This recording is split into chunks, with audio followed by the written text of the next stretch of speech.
Real estate investment practice problem using Excel. Buy home versus rent calculation part number 4. Get ready because we're raising the stakes with real estate. Here we are in our Excel worksheet. If you have access to the Excel worksheet, would like to follow along, note that we have 3 tabs on down below: example, practice, and blank. Let's take a look at them now, starting with the example tab, in essence being an answer key. In prior presentations, we looked at the assumptions that we're going to be making for our comparison of the purchase versus renting. Once we have completed our process, you can change these assumptions and make different estimates based on them. We then constructed our information in the right or on the right-hand side of the worksheet, which we will take a look at more closely shortly. The practice tab is going to have some free pre-formatted worksheets, so you can work through the practice problem with a little less formatting.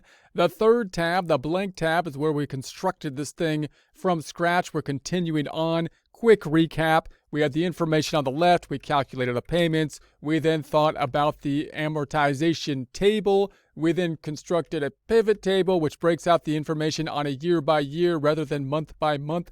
Copied the pivot table over so that we can reference to it without referencing directly to a pivot table.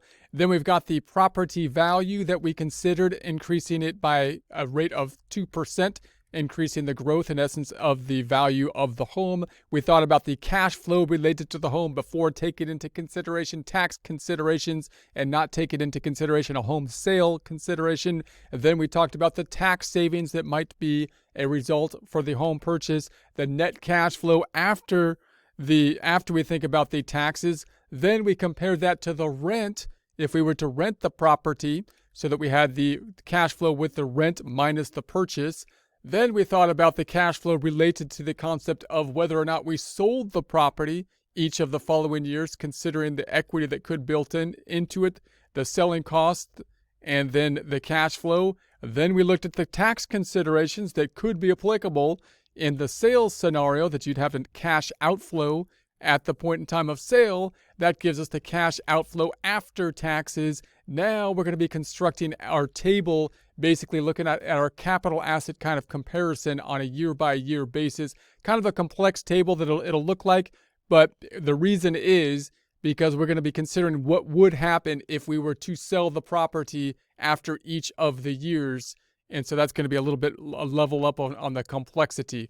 But once we get it down, it'll be a nice, interesting table for us, calculating the internal rate of return for the investment in essence, the home from a year-by-year kind of basis. So let's calculate this out. We're going to say years sold. I'm going to say here, and then we're going to have our years going down this way, 0, 1, 2 on down. Going to copy that on down to the 30 years that we're taking a look at. 30 years. Let's go ahead and center that. And then we're going to copy the years onto the right as well. 0, 1, 2. We're going to be copying that out all the way out 30, going out this way too. So we're going to way out to 30, looking like so. And let's center that. So there we have our information there. And then maybe this headers, maybe we want to make this whole thing black and white, as has been our custom. So let's do that. All right, so there we have it. So now we're going to be considering the year that we sell it. No matter which year we sell it, when we think about a cash flow scenario, we're going to be building up the cash flows on each year on a year-by-year basis, and think about the cash flow considering each year kind of individually. So in other words, if we're starting off, of course, at year 0, we had a cash outflow for the purchase of the home if we were to invest in the home. So in other words, that would be equal to the amount of the home that we're going to be purchasing, $750. Well, let's do it the other way. Let's say it's going to be the $600,000 loan amount minus the $750, or we could just pick up that $750 right there. I'm going to put that as a negative because it's going to be a cash outflow. So I'm going to double click on that. Let's make both of these absolute. F4 on the keyboard, F4 on the keyboard. I'm just going to copy that 150 all the way across on the right hand side. So we're going to copy this all the way across till we get to 30. So that's going to be the cash outflow. Now, obviously, if we sold the property in year 0, that would be the cash outflow. As time passes, Then we have to take into consideration what are going to be the cash differences that would be involved from renting versus purchasing. If we sold it in year 1, which we're going to assume here too, we'd also have the cash flows involved with relation to the sale that would happen in year 1. So in other words, we'd have the cash flows, which would be equal to, we would have, let's do this again, this will be equal to, and then we had the net outflows that we calculated over here with a different colored item. So if we thought about these are going to be the net outflows, meaning the rent would have been $24,000. If we invested, we said that we're going to have a yearly cash outflow of the $47,700. The difference between the two, if we're thinking about this from the standpoint of investing in the real estate, in the capital asset, would be a net outflow of the $23,700. And so we're going to take that plus, we're also going to say if we sold it at that point in time, after 1 year, we have this net cash inflow from the increase in the value, in essence, of the property, minus all the costs that we calculated, that giving us the $93,845. So in essence, if I sold it after year 1, most likely we'd be holding on to it longer than that. But if I totaled this up, summing the cash flows for year 1, we'd have our cash flow, the outflow up front, we'd have the negative flow of the $56,155. Now, if I did that for year 2, on year 2, we'd have the $150,000 that went out on period 0. Then in year 1, we would have the difference in the cash flows. We didn't sell it in year 1 this time, which would simply be equal to, going to the left, that difference in the payments, renting versus the purchase. So we still have a net outflow.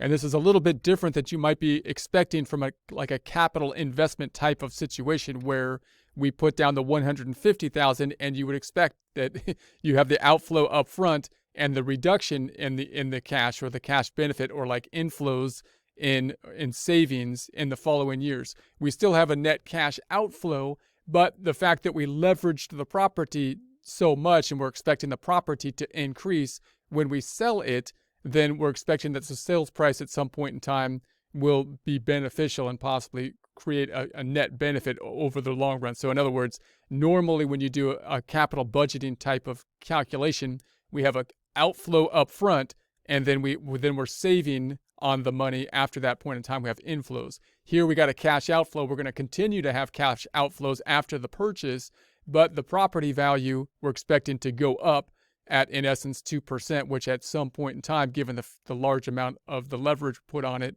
that we're likely that's going to go up over and above, the value. So we'll see that play out in a second here. So that means that then we're going to sell it. So we're going to sell it in year 2 this time, we're going to assume, which would then be, we'd still have the cash. We're assuming we sell it at the end of the year. So we got the cash net outflow of the $23,585. Plus, if we sold it, we're going to say we're going to get the cash inflow of the $138,309. So if I summed this up, then we're still in the negative, I believe, of the net cash here, actually increasing in the negative cash. Then if we go to year 3, same kind of thing. If I assume we sold it in year 3, now I'm going to say, okay, now we've got this $23,700 that would still be there in year 1. We're going to say then in year 2, we got a net cash outflow of the $23,585. And then we're going to assume we sell it in year 3, which means we're going to have the net cash outflow between the two. Plus, if we sell it, we're going to have this inflow of $159,831. So we'll say enter. Let's sum that up. If we sum that up, down here, we're at the 60, so it's going up in the negative direction here. Let's do it a couple more times. And then we'll do some copying and pasting. So this one, if we go to year 4 and we assume we sell it in year 4, we then once again have this $23,700 in year 1 of the outflow, the $150 obviously up front for the down payment. If we're assuming we purchased it, put the $150 down, $23,585 difference between the cash flows in year 2, year 3 difference, $23,474, and then if we sold it in year 4, we got the difference in the cash flows during the year, plus we then have this inflow of the $182, 149 from the sale. If we copy that across, copying this across, then we got the 61.9. Let's do it one or two, maybe a couple more times here. This is going to be equal to the 23.7 again for year 1. We're going to assume we sell it in year 5. We're going to sell it in year 5. Here's the second year, same thing. The third, we're going to take the third one here. And then the fourth, we didn't sell it in year 4 now, so we got another year. And then we're going to sell it in year 5, which means we're going to have then this amount plus this amount that we're going to get on the inflow from the sales process. Copying that over, here's our cash flow, and we're still in the negative, and it's still increasing on the negative side. Now, I think it's going to start going back down next time, but let's see if we can copy this a little bit over and not make it a little less tedious to copy this over. We're going to have to use mixed references to do this. It'll be a little bit more complicated than an absolute reference, but once you get it, not too bad. So let's see how we can do this. First, I want to think about this number that keeps kind of changing. I'm going to have to put this diagonally all the way down. How can I make that work? If I double click on this, this first number is coming from this item way over here. And what I want it to do is move down, but when I copy it to the right, I don't want it to move to the right. So I need a mixed reference on that cell instead of an absolute reference. So I'm going to say, I want the number to go down, meaning go down column-wise, but not the letters. So I'm going to put a $sign before the lettering, before the AW, but not before the 7. On this one, same concept. So we're also adding it here. I want this one to move down when I copy it down, but not to move to the right when I move to the right. Therefore, we're going to put a $sign before the BP, but not before the 7. Enter. And that should do what we want. Let's copy it now and paste it right here. I'm going to go diagonally all the way down. Double check that it does what we want. See, it's picking up the next one down, but not moving to the right. So it looks like it's doing the appropriate action. And now we'd have to copy and paste this all the way down. This is a tedious process, but let's do it. We're going to say copy, paste, paste, paste, paste, paste, paste, paste, paste, paste, paste, paste. We'll bring this all the way down. If we go all the way out to 30, paste, paste. We got a ways to go, not too far. Paste, paste, paste, paste, paste, paste. Couple more. Paste, paste, paste, paste. One more. Paste. That's wrong. Paste. There we go. And then we can make these a little bit wider right here. So there we go. And now we'll do the same thing for these numbers. So if I pull these numbers in, we're going to say this is going to be equal to that change. Once again, I'd like it to move down, but not to the right. So I need a mixed reference there. So I don't want the number doesn't need a $sign. We need a $sign before the AW.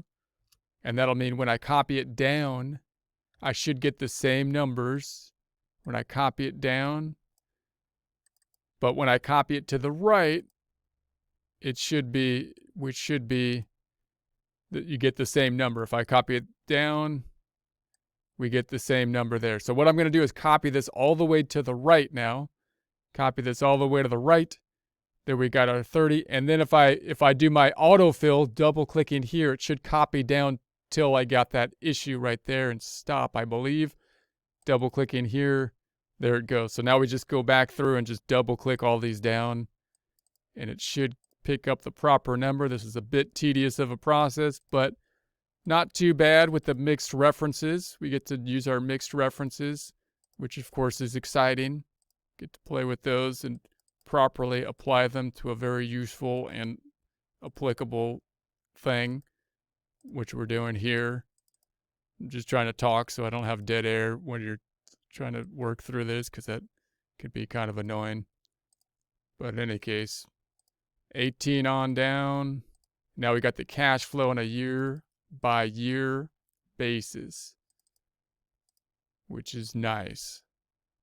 So we'll copy this on down, couple more on the 11. Going back to 10.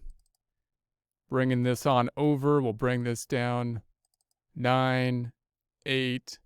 So now we've got our cash flow as if we were assuming we sold it on each of these years, so we actually realize the equity. So then we can go on down to the bottom and we can copy this total all the way across. So I could say this total, copy it here, which is going to be year 0. It's not really applicable. We'll copy it all the way to the right then, which is way out here.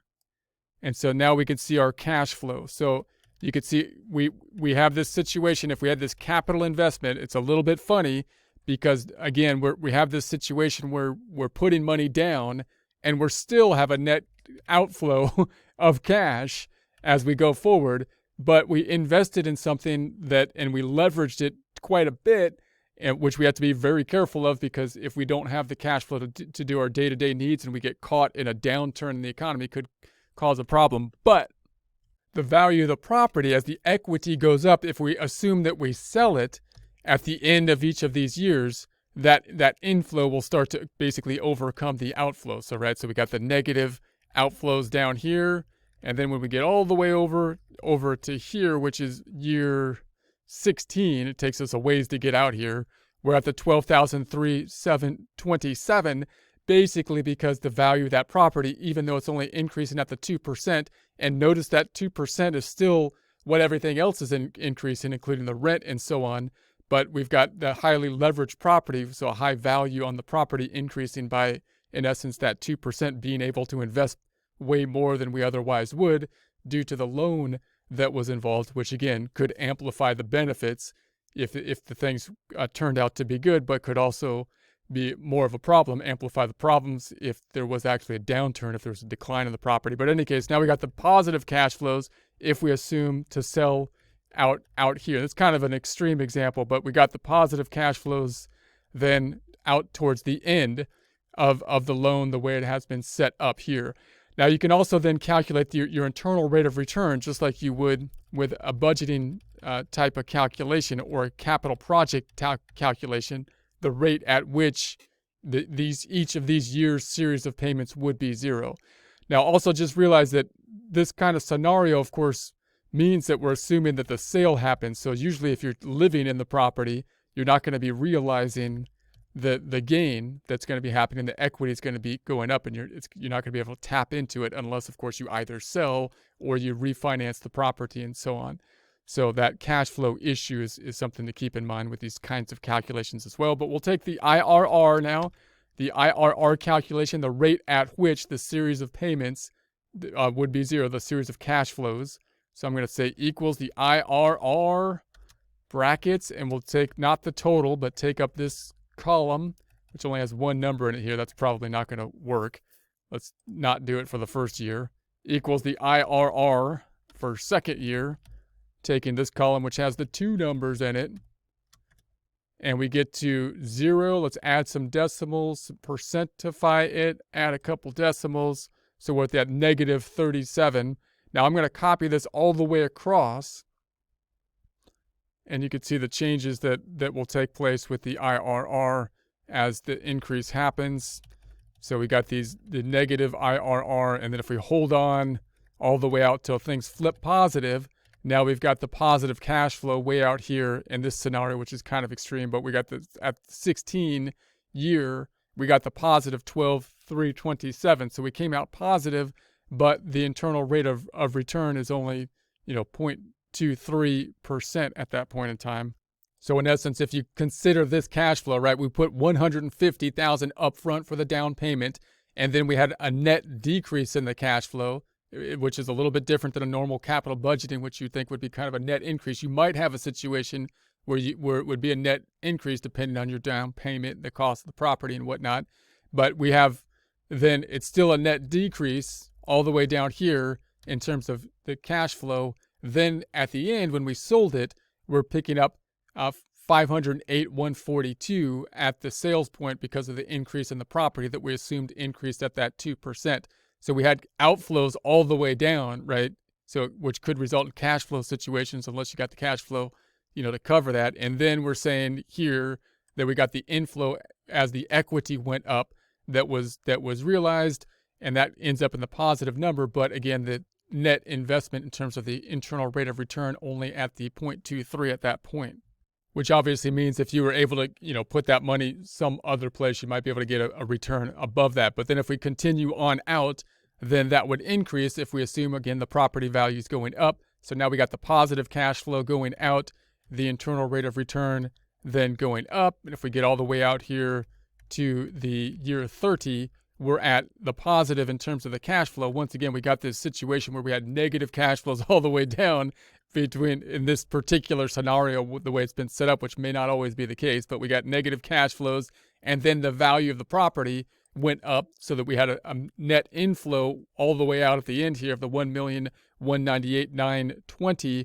which results in the net inflow over that full 30 years of $377,512, which is good. But in this scenario, it's only a 2.05% internal rate of return rate at which this series of payments would be zero. So again, you can run this scenario with basically different numbers and see what the adjustments would be for it once you got this basic kind of concept down and got this final component down, and you can look at different situations. There could be situations, of course, where you put a substantial amount down and possibly have not as much in the value and the cost of the property and so on, where your payments would be less, right, than the rent, meaning for purchasing, then you'd have a net basically inflow on the payments because your payments at that point being less than the rent. So you can do different basic scenarios. We might take a look at one more presentation and just format and then change the data a bit so you can look at that.